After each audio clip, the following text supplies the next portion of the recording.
Hello friends, welcome to study कर। मैं हूं आपका दोस्त प्रभाकर। दोस्तों, डेली करंट अफेयर्स की सीरीज में आपका स्वागत है। आज हम डिस्कस करेंगे 8 अक्टूबर से related most important current affair. दोस्तों, इस लेक्चर के एंड में आपसे कुछ क्वेश्चन भी पूछेंगे, तो उनके आंसर आपको कमेंट बॉक्स में जरूर देना है। इसके अलावा इस लेक्चर में हम पुराने करंट अफेयर्स को भी डिस्कस करेंगे, तो आप बहुत ही ध्यान से सुनिएगा। दोस्तों, अगर आपने अभी तक हमारे टेलीग्राम चैनल को ज्वाइन नहीं किया है तो ज्वाइन कर लें। वहां पर आपको इस लेक्चर का पीडीएफ जरूर मिल जाएगा। इसके अलावा आप हमारे व्हाट्सएप से भी जुड़ सकते हैं। हमारे व्हाट्सएप नंबर है 8602 319713 और दूसरा व्हाट्सएप नंबर है 8770 536009। तो दोस्तों, आप इन पर स्टडी से रिलेटेड कोई भी हेल्प पा सकते हैं।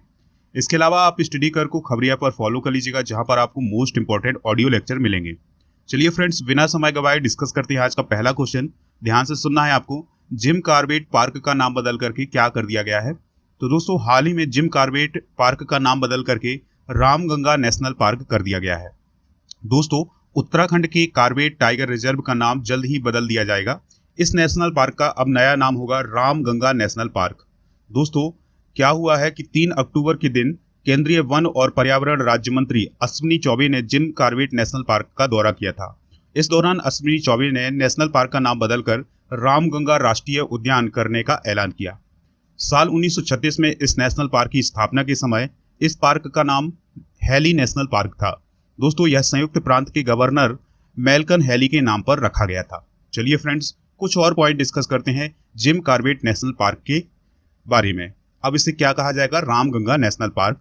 तो इसकी स्थिति है रामनगर, नैनीताल, उत्तराखंड में। यानी दोस्तों, जो जिम कॉर्बेट नेशनल पार्क या रामगंगा नेशनल पार्क है वो उत्तराखंड में स्थित है। जिम कॉर्बेट राष्ट्रीय उद्यान भारत का सबसे पुराना राष्ट्रीय उद्यान है। इससे पहले 1936 में स्थापना के समय इस पार्क का क्या नाम था? Hailey national park. दोस्तों, प्रसिद्ध शिकारी रहे हैं जिम कॉर्बेट, तो उनकी मौत के 2 साल बाद 1957 में इसका नाम जिम कॉर्बेट नेशनल पार्क कर दिया गया। दोस्तों, पार्क का ज्यादातर हिस्सा नैनीताल जिले में पड़ता है। आप ये बात भी नोट डाउन कर लेंगे। इसका क्षेत्रफल है 1318.54 वर्ग किलोमीटर। दोस्तों, ध्यान से सुनिएगा। केंद्रीय वन और पर्यावरण राज्य मंत्री कौन है? अश्विनी चौबे। तो इनके बारे में यह भी आप नोट कर लीजिएगा कि वर्तमान में केंद्रीय वन और पर्यावरण राज्य मंत्री कौन है? अश्विनी कुमार चौबे। दोस्तों, अगला क्वेश्चन है विश्व कपास दिवस यानी वर्ल्ड कॉटन डे किस दिन मनाया जाता है? तो वर्ल्ड कॉटन डे मनाया जाता है दोस्तों 7 अक्टूबर को। कब मनाया जाता है? 7 अक्टूबर को। यानी हर साल विश्व कपास दिवस या वर्ल्ड कॉटन डे मनाया जाता है 7 अक्टूबर को। इस दिवस को संयुक्त राष्ट्र, विश्व खाद्य संगठन, संयुक्त राष्ट्र व्यापार और विकास सम्मेलन, अंतरराष्ट्रीय व्यापार केंद्र और अंतरराष्ट्रीय कपास सलाहकार समिति के द्वारा मनाया जाता है। तो दोस्तों, ध्यान से सुनिएगा। विश्व कपास दिवस का आयोजन पहली बार साल 2019 में किया गया था। तो ये पॉइंट भी आप नोट डाउन कर लीजिएगा।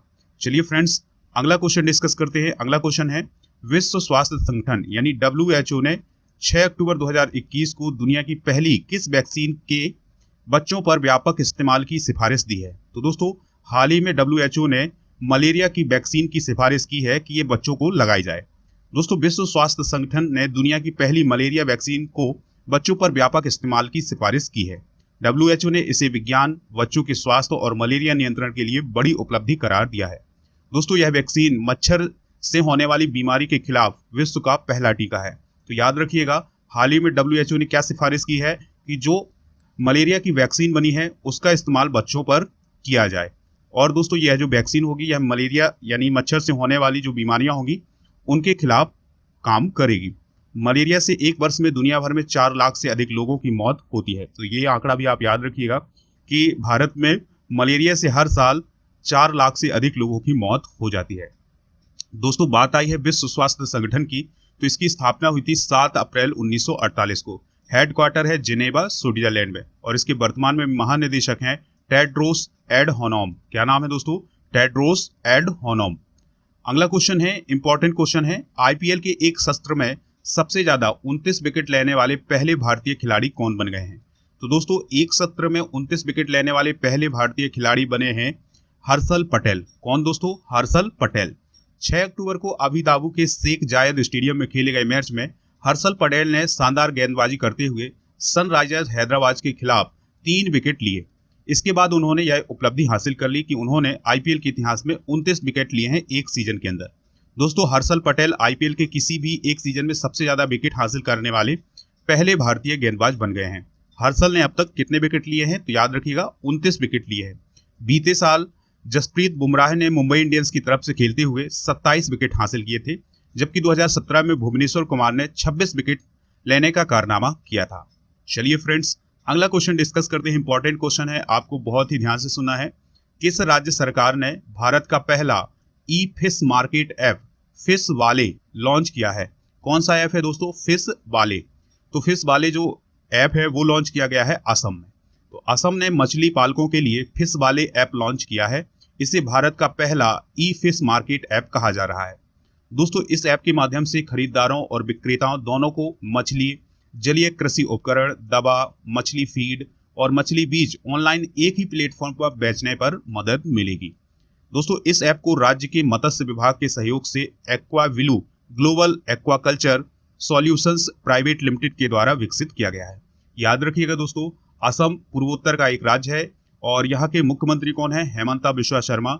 और यहाँ के जो राज्यपाल हैं वो कौन है? जगदीश मुखी हैं।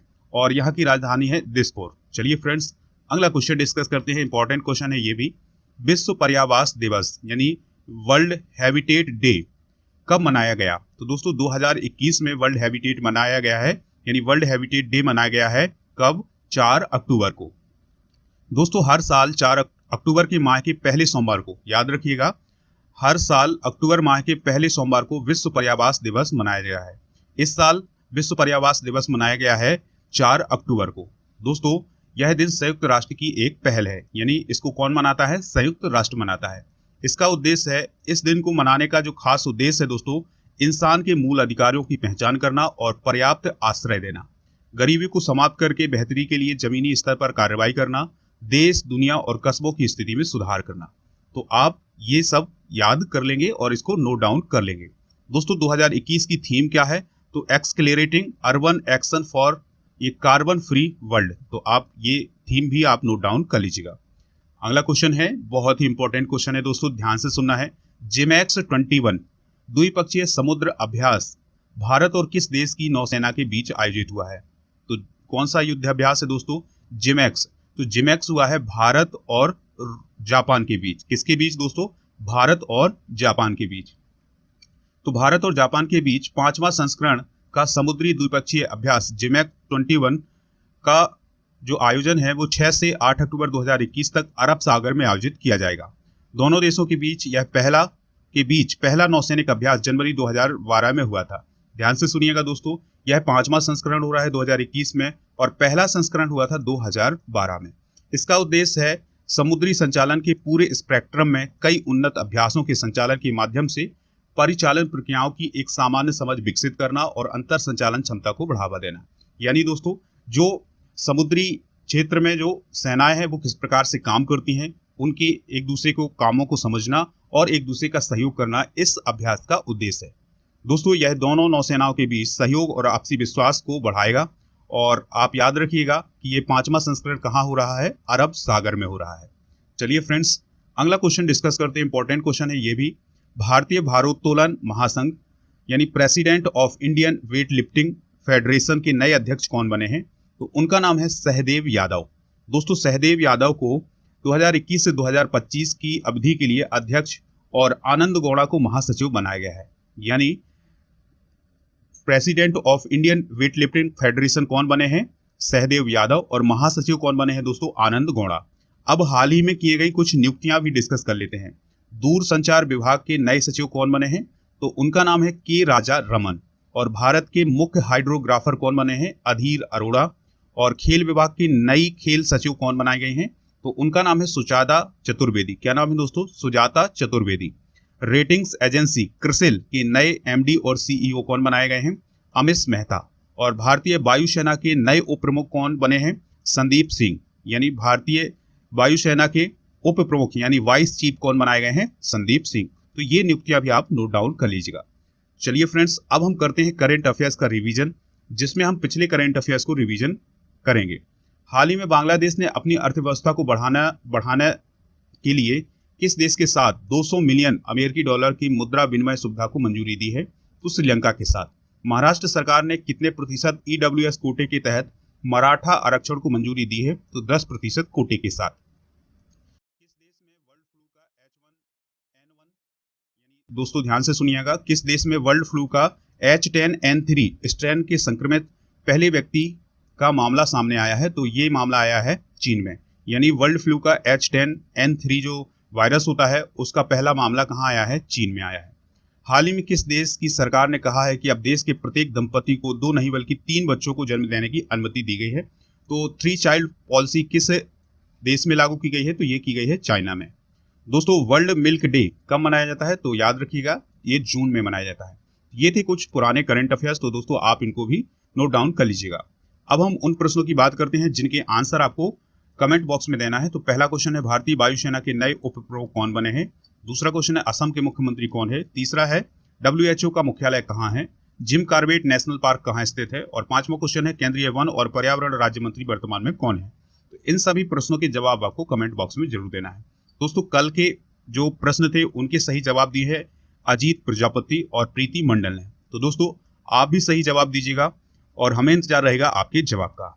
अगर आपने अभी तक स्टडी कर को खबरिया पर फॉलो नहीं किया है तो जरूर कर लें, वहां पर आपको मोस्ट इंपॉर्टेंट ऑडियो लेक्चर मिल जाएंगे। इसके अलावा दोस्तों आप राजा गुप्ता को अनअकैडमी पर फॉलो कर लीजिएगा, वहां पर आपको मोस्ट इंपॉर्टेंट क्लासेस मिलेंगी। और अगर आप राजा गुप्ता के माध्यम से कोई भी कोर्स परचेज करना चाहते हैं अनअकैडमी पर तो वो भी परचेज कर सकते हैं। आपको छूट दी जाएगी अगर आप यूज करेंगे एक रेफरल कोड राजा नंबर 1। दोस्तों अगर आपको ये लेक्चर पसंद आए तो लाइक कर दीजिएगा, दोस्तों को शेयर जरूर करिएगा। चलिए फ्रेंड्स मिलते हैं नेक्स्ट लेक्चर में। जय हिंद, वंदे मातरम।